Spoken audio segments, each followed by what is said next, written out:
அதாவது நாங்கள் அப்போ தான் பெங்களூர் போன ஃபர்ஸ்ட் மந்த் காலையில் கூப்பிட்டு வா நந்தி ஹில்ஸ் போகலான்னு சொல்லிட்டு கூப்பிட்டாங்க. போயிட்டு ரிட்டர்ன் வரும்போது என்ன தோணுச்சோ தெரியல, அவங்களுக்கு எந்த ஆங்கில நான் பொண்ணு மாதிரி தெரிஞ்சேன்னு தெரில. என்கிட்ட எதுவுமே கேட்கல, டேரெக்டாக கல்யாணம் பண்ணிக்கலாமான்னு மட்டும் கேட்டாங்க. ஆனால் நான் உடனே ஓகே சொல்லியே ஒரு 6 மாதம் அலைய விட்டேன். லாஸ்ட் 2 இயர்ஸாக வந்து அவங்க பர்த்டே ஒழுங்காக செலிப்ரேட்டே பண்ணல.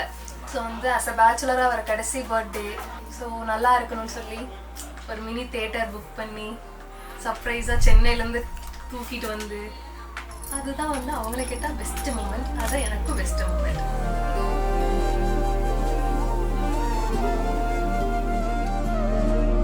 அதிகாலை மழைதானா அவனோடு இனி நானா, இது நான் கேட்ட காலங்கள் தானா, இதிகாசம் இதுதானா, இவளோடு நடந்தேனா, இந்த மாயத்தில் நானும் விழுந்தேனா. உயிரே உயிரே உறையும் உயிரே இனிமேல் நீதானா,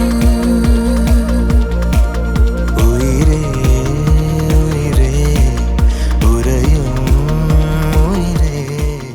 திரு லோகநாதன் திருமதி ஓ கீதா அவர்களின் குமாரனுமான திருநிலை செல்வன் ஓ ரஞ்சித், திரு சக்தி கணேஷ் திருமதி என் கிருத்திகா தேவி அவர்களின் குமாரத்தியுமான திருநிலை செல்வி சம்ரிதா ஆகியோரது திருமணம் பெரியோர்களால் நிச்சயிக்கப்பட்டு தாங்கள் தங்கள் சுற்றமும் நட்பும் சூழ வருகை தந்து மணமக்களை